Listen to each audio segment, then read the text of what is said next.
প্রিয় ছাত্রছাত্রী, তোমাদের সকলকে আমার স্টাডি রুমে স্বাগত। English grammar. ইংলিশ জানতে হলে অবশ্যই গ্রামার তোমাদের ভালোভাবে শিখতে হবে। আমি তোমাদের একদম প্রাইমারি স্টেজ থেকে শুরু করছি। দেখতেই পাচ্ছ আজকের আলোচনা লেটার্স অ্যান্ড ওয়ার্ডস। ক্লাস 1 থেকে শুরু করে যারা কম্পিটিটিভ এক্সামে অংশ নিচ্ছ তাদের প্রত্যেকের জন্য গ্রামার একটা গুরুত্বপূর্ণ সাবজেক্ট। প্রত্যেকটা কম্পিটিটিভ এক্সামে গ্রামার পোর্শন থেকে কিছু না কিছু প্রশ্ন সিলেক্ট হয়। তাছাড়া তোমরা যারা বিভিন্ন ক্লাসে পড়াশোনা করছো তাদের তো অবশ্যই গ্রামার জানতে হবে, কেননা প্যারাগ্রাফ, লেটার রাইটিং এ সমস্ত ইংলিশে লিখতে গেলে অবশ্যই তোমাদের ইংলিশ গ্রামার জানা জরুরি। তো একদম বেসিক যে ধারণা সেটা থেকে আমি শুরু করছি। তো লেটার্স অ্যান্ড ওয়ার্ডস। তো আমরা দুটো গ্রিক শব্দ, একটা হচ্ছে আলফা এবং একটা বিটা, যারা উঁচু ক্লাসে পড়াশোনা করছো তারা এই চিহ্ন দুটি সম্পর্কে পরিচিত, কারণ অঙ্কে, ফিজিক্সে, কেমিস্ট্রিতে এই চিহ্ন দুটির ব্যবহার কিন্তু খুব হয়। তো এই আলফা এবং বিটা এই দুটি গ্রিক শব্দ থেকে, গ্রিক বর্ণ থেকে আলফাবেট কথাটি এসেছে। ইংরেজি বা রোমান বর্ণমালায় 26টি কি পাই আমরা? লেটার পাই, তাই না? কতগুলো লেটার পাই আমরা? 26টি। ঠিক আছে। তো এই 26টি লেটারের প্রত্যেকটার কিন্তু দুটো করে কি আছে? অক্ষর আছে। একটা হচ্ছে ক্যাপিটাল,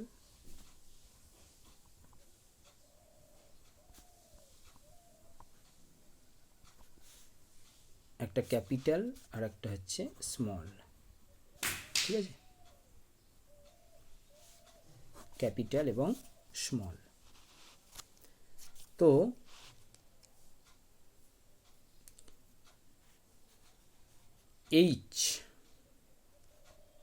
এইচটা একটা লেটার, এটা ক্যাপিটাল লেটার, অবশ্যই তোমরা জানো। এটাকে অস্ট্রেলিয়ান ইংলিশে উচ্চারণ করে কিভাবে? HAITCH,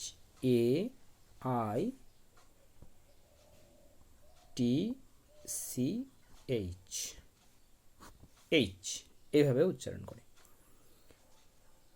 জেডকে আমেরিকান ইংলিশে উচ্চারণ করা হয় কিভাবে?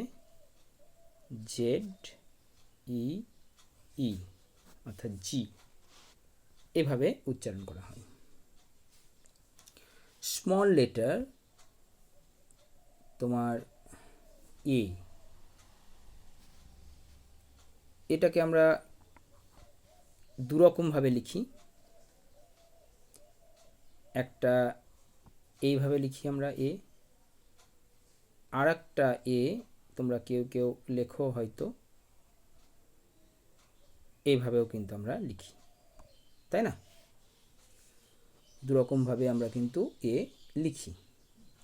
Only two small letters have superscripts or dots above them.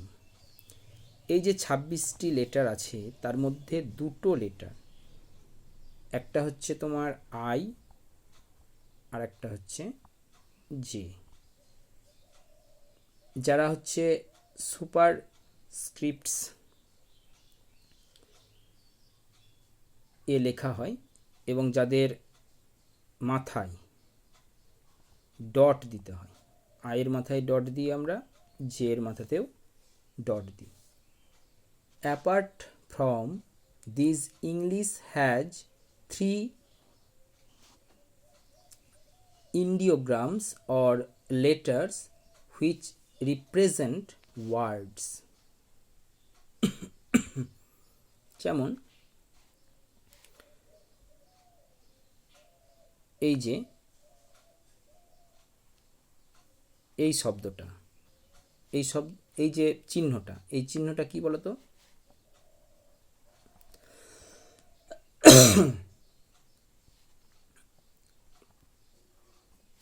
এই চিহ্নটা হচ্ছে পাউন্ডের চিহ্ন, ব্রিটিশ পাউন্ড, যেটা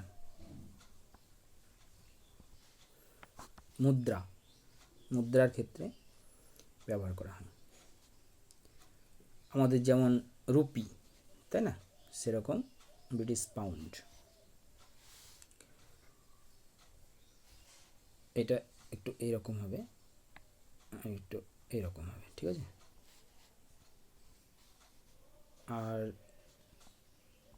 ডলারের সাইন, ডলারটাকে এইভাবে লেখা হয়, দেখবে তোমাদের এই সাইনগুলো যেগুলো লিখছি সেগুলো মোবাইলে পাবে, তাই না। এরকম থাকবে না, আমি এটা করলাম, এটা মিডিল একটা দাগ থাকবে, ঠিক আছে। এই যে এই দুটো কিন্তু থাকবে না, জাস্ট এরকম করে এরকম দাগ দেবে। তো এইটা হচ্ছে ডলার সাইন, ঠিক আছে, DOLLAR, ঠিক আছে। এইরকম তোমার অ্যান্ড যে সাইনটা এরকমভাবে উঠে, এইরকম যেটা আমরা করি, এইটাকে বলা হয় অ্যাম্পারস্যান্ড, AMPERSAND,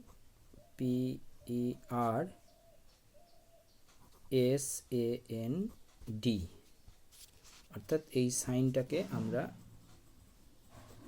অ্যান্ডের ক্ষেত্রে ব্যবহার করি। জাস্ট এটা একটু ঘুরবে, আর একবার দেখে নাও, এই যাবে, এই গিয়ে এই এলো, ঠিক আছে। এখান থেকে শুরু করো, এই গেল, এই গিয়ে এই এলো, দিয়ে এরকমভাবে উঠবে, ঠিক আছে। এটা হচ্ছে অ্যান্ড সাইন, নিশ্চয়ই বুঝতে পেরেছ। তো there are some symbols which are occasionally used in English. ইংলিশে এই ধরনের সাইনগুলো ব্যবহার হয়, তাই তোমাদেরকে দেখাচ্ছি। তো আগেই বলেছিলাম যে এগুলো কিন্তু একদম ক্লাস 1 থেকে শুরু করে একদম যারা কম্পিটিটিভ পরীক্ষায়, মানে অর্থাৎ সমস্ত পড়াশুনো শেষ করে কম্পিটিটিভে অংশ নিচ্ছ, তাদের প্রত্যেকের ক্ষেত্রেই কিন্তু গুরুত্বপূর্ণ।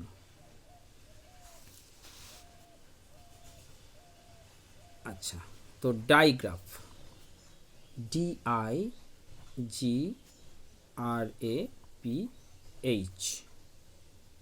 যেমন ধরো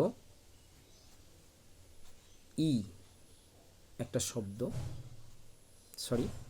লেটার, ই একটা লেটার,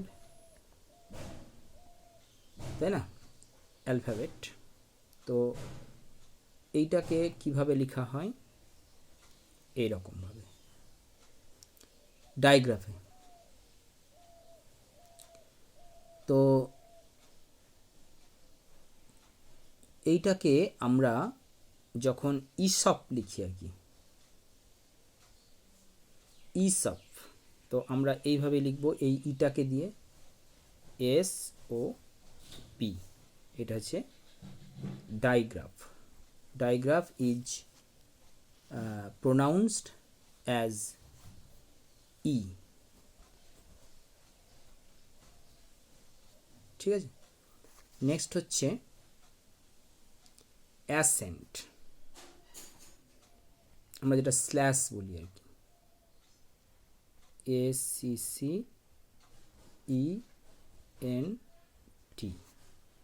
এই সাইনটা কেমন? এই সাইনটা হচ্ছে তোমার এইটা, যেটাকে আমরা স্ল্যাশ বলি। তারপরে আমল্যান্ড, UMLAUT,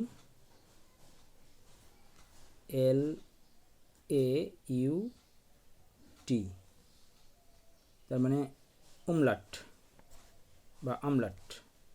এইটার সাইনটা কেমন হবে? এইটার সাইনটা হচ্ছে তোমার এইরকম, ঠিক আছে? তো এইটাকে বলছে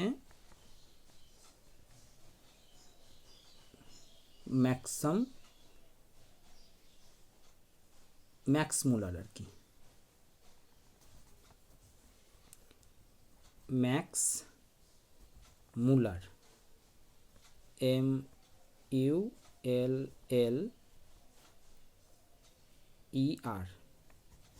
ঠিক আছে? নেক্সট হচ্ছে তোমার সারকামফ্লেক্স, কোনটাকে বলা হয়, চিহ্ন কীরকম হয়? CIRCUMFLEX,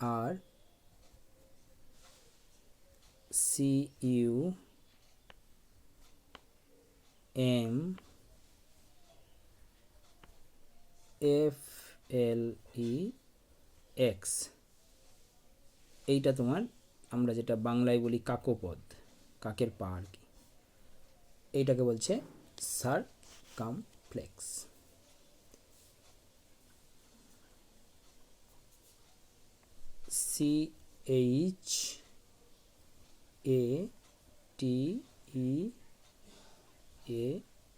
CHATEAU, ঠিক আছে? এটাকে বলা হয়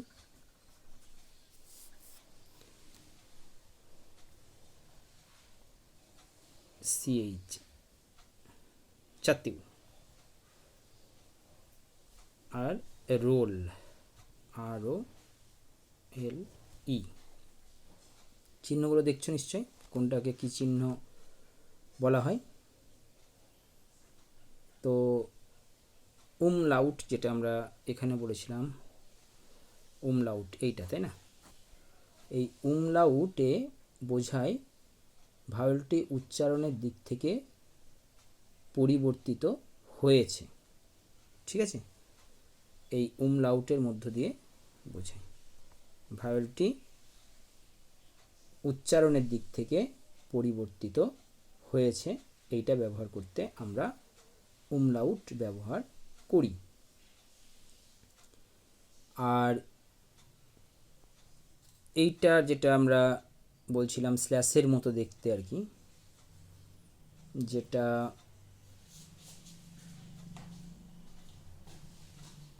CAFE,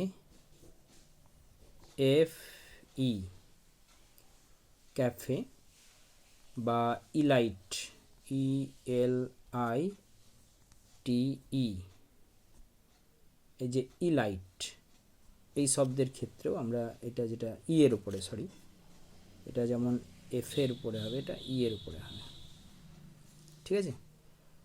তো এই যে দুটো শব্দ আমরা লিখলাম, তো ই এর উপরে দেখো যে ঝোঁকের চিহ্ন বোঝায়, এটি উচ্চারিত হবে ঝোঁক দিতে, তাহলে ঝোঁকের চিহ্ন হিসেবে এটাকে আমরা ব্যবহার করি, ঠিক আছে? এই অ্যান্ডসেন্টটা। তো আর ডাইগ্রাফ যেটা ই হিসাবে উচ্চারিত হয়, সেটা তো তোমাদেরকে প্রথমেই দেখেছি, তাই না? তো thank you for watching this video. পরবর্তীতে বাকি যে সমস্ত বিষয় রয়েছে সেগুলো নিয়ে আলোচনা করব। আজকে এখানেই শেষ করছি।